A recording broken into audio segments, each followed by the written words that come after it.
So today we have two movies. We have Fright Night 1985 and Fright Night 2001. I'm going to be very honest, I prefer the 1985 original version. I feel it had a little bit more charm and a little bit more heart to it than this other one. However, I want to kind of give them each a bit of a fair shake and talk about at least some things each of them did well, or at least well enough.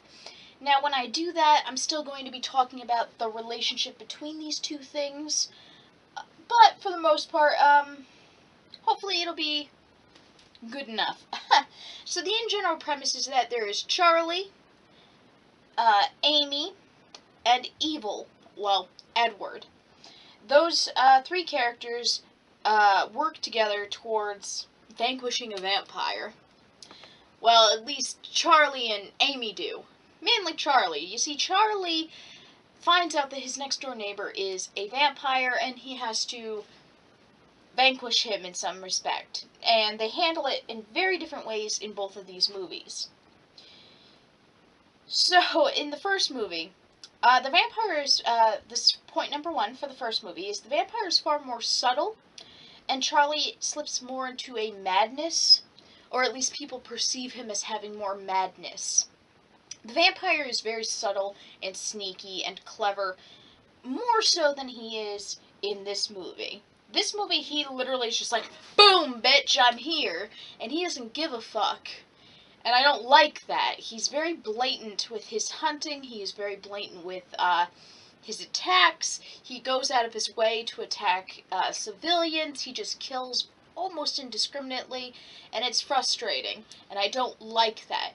The other vampire is a bit more subtle, he's a little bit more picky about what he picks for a victim. He even has some morality. For example, he doesn't want to hurt Charlie's mom. As far as he is aware, Charlie's mom is a lovely lady that kind of is very innocent. She doesn't know that he's a vampire, and he respects her enough to not kill her. He's still evil, will still kill her son, but he will spare the mother. And he's way more subtle.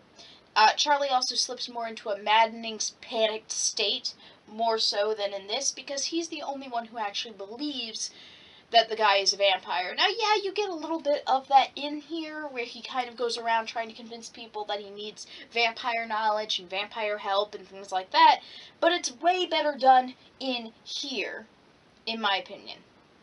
So number two for the original thing that number two for the original movie, what it did well, is the character of Peter Vincent. Now, I can't remember who plays the character of Peter Vincent in the original. I can't remember his name, but he's played by David Tennant in here. Now, in the original, he is an old man, a little bit past his prime, who hosts a public network horror hour type show as the host.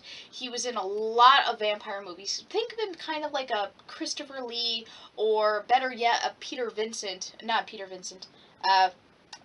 Price. Think of him like a Vincent Price kind of character in a lot of different horror movies, cheesy ones, things like that, and he developed a reputation for this. Mainly, Peter Vincent Vampire Killer. I feel like he was just a little bit nuanced and a little bit better.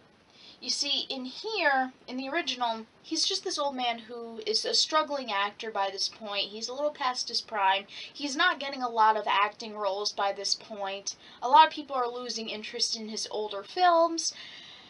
And he's also just a scared old man, and they characterize this very well. The actor who plays him is very good. He has to overcome his fear and be brave enough to go forth and help Charlie and the gang take down Jerry the vampire. Now, David Tennant, to his credit, in the original movie, he's still a brilliant actor, and I love him, but I don't like how they made him this drunken, mean, surly kind of guy. Now, they paint the characterization as the vampire, Jerry, killed his entire family, so he is left with like a PTSD kind of thing. And he has some really funny moments. But for the most part, what he is a stage magician playing off of Chris Angel Mind Freak, I honestly think. They make him very douchey, they make him an alcoholic, they make him very mean to his wife. So I'm not too fond of the characterization. They took it in a very different realm. Peter Vincent originally was just this sweet old guy who was an actor in a lot of vampire films. That's where he got a lot of his knowledge. He got dragged into the situation because Charlie was seen as crazy by his friends, and so they said, listen, he's not listening to anybody. You are a vampire killer. He might respect your opinion more. Can you help us convince him our neighbor isn't a vampire? In here, he's just a douchebag that Charlie happens to see on TV, goes to him, and says, my neighbor's a vampire. He did do something similar in the original, but it's just handled better in the original. Okay, so number 3 for the original. They kept the fight straightforward and intimate between Charlie, Peter Vincent, and Jerry the vampire. I felt that it was just a bit more tight-niched and less, there's no casualties outside of the main group, which I liked. Outside of the vampire's initial victims and the main group. That's who Jerry focuses on. Again, Jerry in the original is very subtle and straightforward. He does not really want to draw attention to himself, and he doesn't kill needlessly. When he kills, it is for a purpose. It's to feed, or it's to silence somebody, and even then, he still gives you the chance to ignore him. So the fight is more straightforward. In this, they epify it, because it's, 2011, so they gotta make it bigger and more epic, because people don't want to sit through something boring. So there's so much fucking fighting, and there's so much blood, and there's so much killing of random people, that it's just, to me, very wasteful and boring, because yeah, it's to show the vampire's badassery, but in the same breath, it's just not good, in my opinion. It's stupid. No vampire is going to go out and be like, I'm going to kill all these people, and it doesn't work very well long term. Okay, so for the new movie, for the remake, so number 1, Charlie and Evil have an actual connection. Now, you see, in the original movie, we don't really know the relationship between Charlie and Evil, and his actual name is Edward. He hates being called Evil in both of these, but that's the nickname he's given. He's a very weird, nerdy kid. In this, in the original, he's just annoying and kind of awkward and weird, but he's not necessarily, like, a nerd. In this movie, in the remake, they make him, oh, you're a straight-up nerd. And again, it's one of those things I fucking hate. As a self-described nerd, it's really fucking annoying when nerd characters are always fucking picked on and always looked down on and stuff like that, especially considering the way current media is as of the last, like, what? I don't know, about fucking 7 some odd years or more.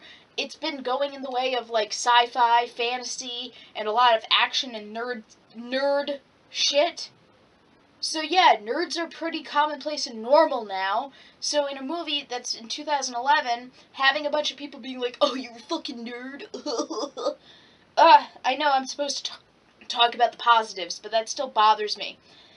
But what they did in relation to that nerdiness is Charlie, who was kind of not nice to him in the original movie, but they still were kind of friendly enough.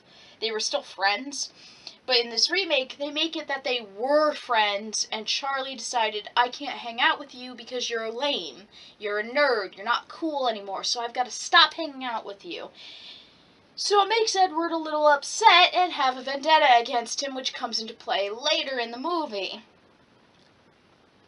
So they actually have a connection with him. They actually show Edward also being bullied all the time, because in the original movie they make allusions to it. He does have the nickname, and they show that Charlie isn't always nice to him.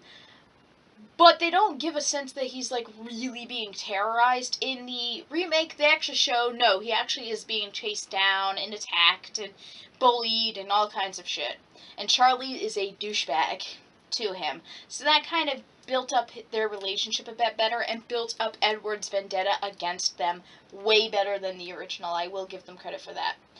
Number 2, there's a little bit more humor, I feel, at least on the part of David Tennant. David Tennant, I didn't like what they did with Peter Vincent. I still think that the original Peter Vincent was a way better character, more nuanced. But with the character of David Tennant in here in particular, there's a lot of funny moments. Not to mention there's one really funny joke. from Jerry the vampire. You see, Edward is running away from him. Doesn't want to be attacked. So he's running away. He runs into an abandoned house and he goes, "Ha! You can't come in here because you're not invited." And Jerry steps over the threshold, like he pauses and then steps over the threshold and goes, "It's an abandoned house. I can come in here anytime I want." I laughed so fucking hard at that moment. It was so funny. And mind you, there are some funny moments in the originals, but not nearly as much. Like bust out a gut laughing kind of moments. And at least there were a couple in this movie, so I will give it some credit. It made me laugh a bit more. Number 3. Now, I mentioned before that the fights were a little bit more epified. Hi, my baby. They were a bit more epified for the remake. They made it way more like, oh, boom, bam, you know, kind of thing. Jerry, in the original, only focused on attacking Charlie, keeping things low-key and things like that. In this, Jerry is making a bunch of vampires to be essentially his vampire slaves / clan. So there's a lot more people at stake for this, because the more vampires there are, the more feeding that they have to do, etc. So I'm not a huge fan of that, but at the same time, I understand it. It does make it a little higher stake, so I can appreciate that a little bit, even though I'm not a huge fan of making it a big, more boom, eptified adventure. I still respect it. So, in general, I think that both of these are okay overall. Like, Fright Night is not my favorite vampire movie, nor is the remake. I like the remake less than the original, but I would say at least give them one watch, especially if you're a vampire fan. The original did better, but the remake has David Tennant, so... In any case, guys, thank you so much for watching. Terry over and out.